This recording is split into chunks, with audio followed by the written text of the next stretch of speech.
some wounds don't bleed. They wait. They wait until the day you finally hold power in your hands, and then they whisper, "Now it's your turn." That's how revenge begins. That's how it promises to set you free. And that's how Mark almost lost everything he never knew he had. Mark and Erin were once two halves of a single idea. Mark built quietly. Erin made people listen. Together, they created Loop, a digital diary where moods unfolded as color and rhythm. Mark wrote the code. Erin told the story. It was friendship until fame arrived. The first article celebrated Aaron Gray, founder of Loop. Mark stared at the headline, waiting for his own name somewhere below. It never came. He called, "Mark, why isn't my name there?" Aaron, "Just an editing problem. I'll fix it next time." Next time never came. Press releases, launch parties, interviews. All of them spoke one voice, one genius. Mark's inbox fell silent. Passwords changed. On release day, the stage lights showed Aaron smiling before a crowd while Mark watched from home, his hand resting on the code that had built it all. Aaron, Loop is about freedom, being free to feel whatever you feel. Mark closed the laptop. Success spread fast. Loop trended everywhere. Every praise for Aaron felt like static buzz in Mark's chest. Anger moved in, patient, persuasive. It said, "He's living your life. Take it back." Late one night, a message arrived, a journalist named Kara, claiming she could prove the truth. "Kara, I've been tracking this story for 3 months. If you share your files, the world will know who really built Loop. You'll be free of this." Mark's pulse quickened.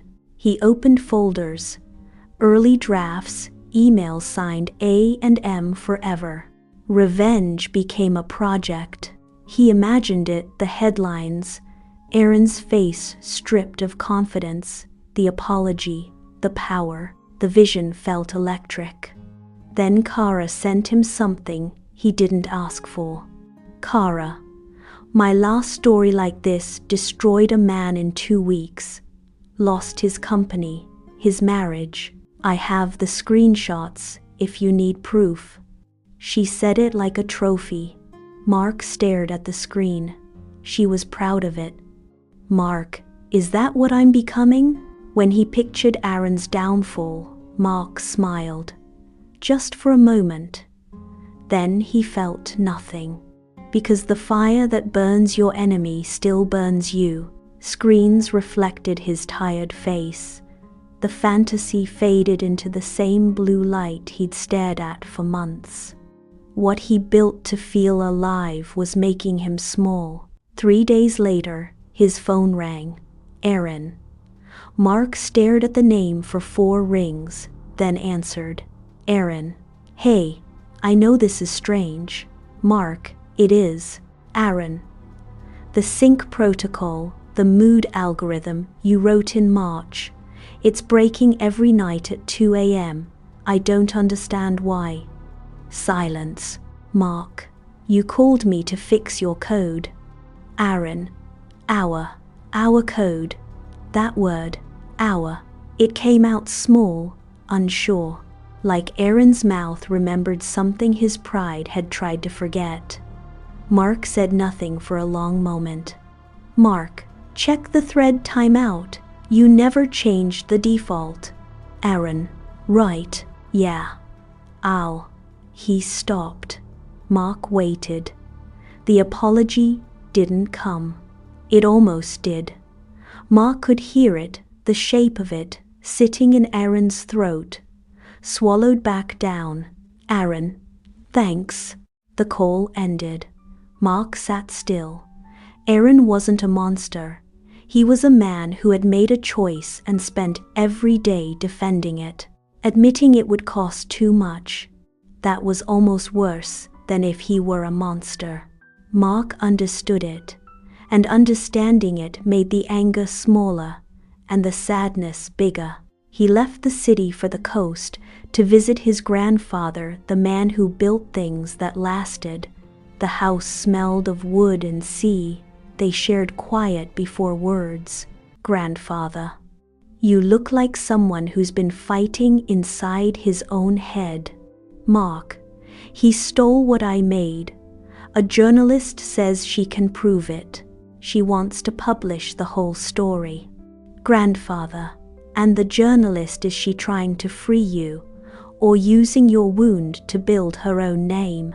"Mark, I don't know." "Grandfather, and if she does publish it?" "Mark, then everyone will know." "Grandfather, and you, will you know peace?" Mark said nothing. The old man sanded a piece of wood, slow and steady. "Listen, if you build from anger, you have to live inside that anger. Build from calm, and you can breathe within it. You're the brain boy. They can steal the creation, never the creator." He placed the smooth wood in Mark's hand. "You're not free when you're waiting for someone else to fall. That's not freedom. That's a cage that fits a little better. You don't have to win the noise, just make something worth the silence." That night, Mark sat alone at the kitchen table. The laptop was open. The folder was there. Proof inside. 37 files, emails, timestamps, code commits with his name at the top. A timeline that told the true story, line by line. He had spent 6 weeks building it. His finger rested on the mouse. He thought about Kara and how she had smiled about that other man, the one who lost everything in 2 weeks. Was he free now? Did knowing the truth help him sleep? He thought about Aaron's voice on the phone. Our code. The apology that almost happened. He thought about the folder. What comes after he sends it? He gets the headline. For maybe 1 week, he is right. The comments come in, the interviews. Aaron falls, then what? Then he is the man whose story started with betrayal. The man who still needed Aaron to be punished before he could breathe. That man is not free. That man is still waiting. His hand moved. The cursor hovered. He didn't delete it in anger. He didn't delete it in peace either. He deleted it in between, in that quiet, uncertain place where the right decision lives. Click. Gone.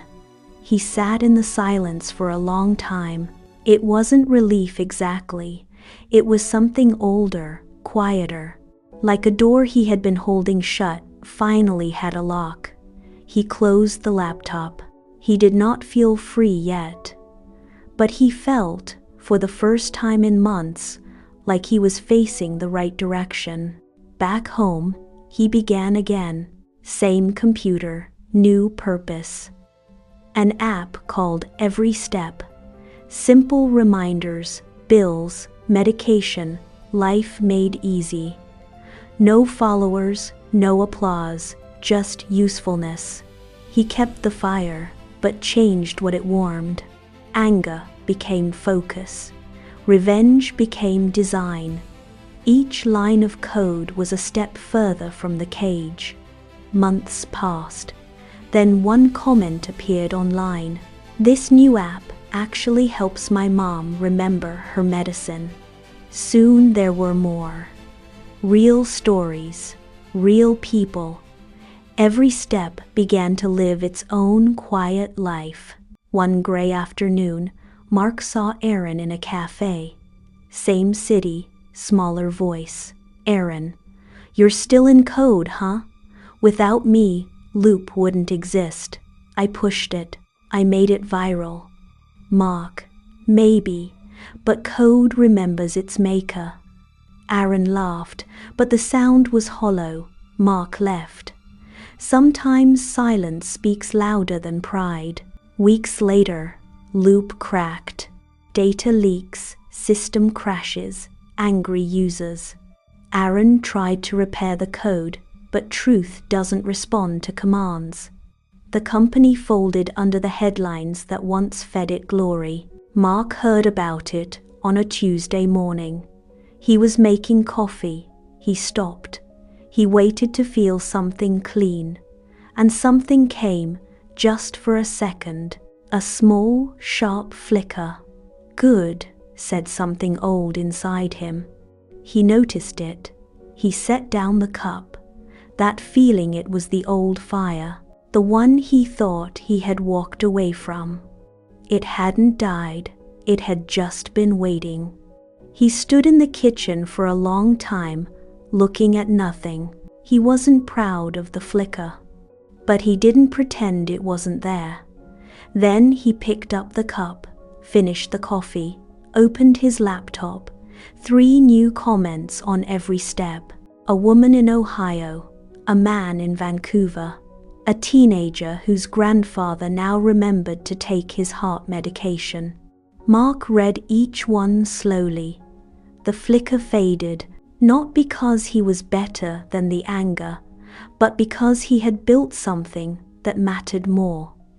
He smiled once, closed the screen. That was free. Back by the sea, he sat with his grandfather beneath a soft orange sky. Waves curled and disappeared. Grandfather, looks like the storm's gone. Mark, it is. Grandfather, you learned? Mark, that revenge doesn't end a story. It keeps it open forever. They sat until the sun touched the water. No more speeches, no more noise, just quiet understanding. Revenge promises power. It even gives you a taste sweet for a second. But afterward, it leaves bitterness that doesn't wash away. It takes your peace first, your sleep next, your smile last. Because the fire that burns your enemy still burns you. Real strength isn't striking back. It's starting again and building something so honest that no one can steal it twice. Freedom was quiet. It didn't announce itself. It didn't come the day Aaron fell. It came the day Mark stopped waiting for him to.